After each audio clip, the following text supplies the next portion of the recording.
Thanks, Rohan. Thanks a lot for that. And thank you everyone for joining into this discussion.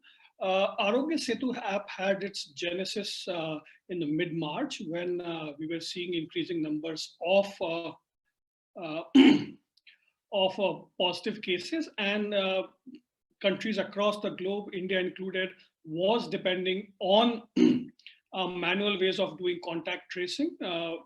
For a country of the scale that India has, and the pace at which the cases were increasing, manual contact tracing was absolutely not possible. We had seen some early designs from MIT, etc., on how to do this automatically. This was a week before Trace Together came out. We were also on the similar lines, given India's scale, etc. We took about a couple of weeks more before we could release it. There were a couple of design elements that were sacrosanct to us from day one. The first design element that was sacrosanct to us, and I have seen a lot of press on this in the last few weeks, was the app or the mobile product should be privacy first by design. We have tried our best to stick to that. The second aspect was this should be available and applicable on every single smartphone in the country. So from day one itself, we were ready to roll it out to 400 million smartphones if people downloaded, 400 of us download it on day one. The third aspect that was this has to be a very, very inclusive and easy to use product. That is why you saw when we released on day one, we had 11 languages added. We added another language, which is Assamese, about 3 days ago.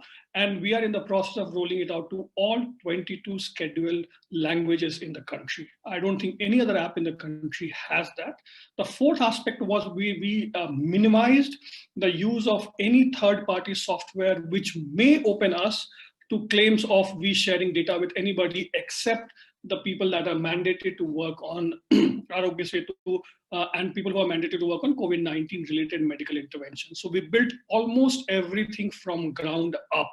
This took us time, but trust me when I say this, about 50 engineers worked 24/7 for approximately 15 days so that we do not have to rely on any third-party software.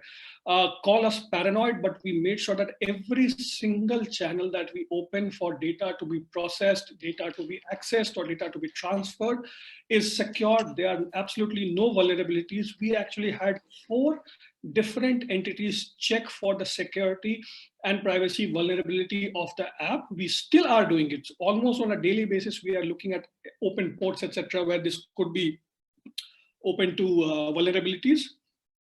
Can we do privacy audit? Can we do security audit? We have all done that. When it comes to privacy, one thing that, and also the product, when it comes to product, etc., let me be very, very clear. We do not claim to have created a perfect product. We developed this in 10 days. We released it within 2 weeks of starting the concept. What I do promise you is that we are an evolving product and we are doing all incremental changes for the best of the country and for the best of the product. So you would have seen an update in the privacy policy. And by the way, there'll be another update in a few days from now, where we are moving towards a system which is equitable, which is taking care of your privacy, which makes sure that we respect and we do not at any instance compromise on the personal information that you're sharing with us. There have been several comments about certain things which I would request all of us to go through the privacy policy, etc., and the design considerations of the app. And I'm happy to answer as many questions as possible. Let me be very, very clear on a few things. The first aspect is that the personal information that we ask of you is asked one time, is encrypted and put on the server, and in most of the cases, we will absolutely not use it at all. We have had several layers of encryption to make sure that it's almost impossible for you to know of someone's phone number and get all their personal information. By the way, the personal information that we are asking are name, age, sex, countries that they have traveled in the past 30 days, and whether they are ready to volunteer. It may very well be argued that all of them are needed at some stage to make sure that your chances of COVID risk infection, when we are prioritizing whom to administer medical intervention or not, is absolutely needed. What I also request is when we discuss is not to compare us to countries like Singapore. They have a population of 5 million. We reached 5 million within 10 hours of launch. That is something that is very, very important to understand. And the way things work in countries which may have far more digital capabilities than we have, or maybe far less geographically diverse than we are, or people diverse than we are, these things become important. For us, we have to solve for everything. Societal good has to be solved. Ability to reach out to every single one of us in need of medical intervention is something that absolutely needs to be done. The second aspect of the data that we ask of you is the Bluetooth contact tracing. The contact tracing only happens on Bluetooth. Let me be very, very clear on this. This does not happen through GPS. And whatever we ask of you on contact tracing is stored on your phone till the point in time you return COVID-19 positive, which means that only if you turn COVID-19 positive, I'm going to take a record of who all you have met in the past 14 days and calculate their risk of infection, and only for the purpose of providing requisite medical interventions to those people. The third aspect is that the app asks for location at 3 specific points. The first point in when you are registering, this gets stored in the same encrypted server. The purpose of asking for location is so that we know where all the downloads are and make sure that we try to reach to as many people as possible. The second is the self-assessment, where we ask you for the location. And the third aspect is we ask for you, the location is captured when you meet somebody through Bluetooth contact tracing. All these 3 points, the location is only used on an aggregated basis, not on an individual basis. We are here to create hotspots, etc. We are not going, or we're not interested in who you meet or why you meet or for how long have you met them. That's the second aspect. The third aspect which people need to appreciate is that we have a kill switch. The kill switch is what we store on the phone, it's deleted in 30 days. What we store on the server, we delete it in 45 days. And for COVID-19 positive patients, 60 days after they have been cured.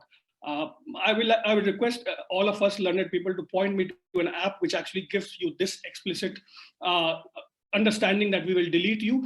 Our philosophy, one of the important design principles is very, very simple. This is a temporary solution for a temporary problem. While we do understand that we may have built something which may be called a primitive health stack for the country, that may be pursued later, but minus all the things that we are asking for COVID-19. That is the second aspect. The third aspect is that nobody except people directly involved in COVID-19 medical intervention and planning have access to this information. Let's be rest assured about that. We have very secure VPN tunnels through which access is given to people of the information that we have collected from our citizens on a need-to-know basis, and we have a complete audit of who has access data, who has downloaded even a single piece of information. So that comfort is there. We are very, very conscious of what new scopes and features we add to this. I don't say this lightly when I tell you that I almost get 5 calls every day, people asking me to increase the scope to do even more radical things with this app. And you have no idea how difficult it is for me to keep telling them, no, I cannot do that. That is not the purpose of the app. The spirit of the product is contact tracing, making sure that we all together break the chain of COVID-19 infection and nothing else. These are my opening remarks. If you have specific points, I'm happy to engage in a more nuanced manner, but take it from people like us who have seen both the private side and the public side. Privacy first is something that we do not say lightly. It's not a jingo or it's not a tagline for us. We actually believe in it. And that is why we are super paranoid when we are building the product. We are super paranoid when we are extending the product for anything else. Thank you. Thank you very much, Mr. Kumar.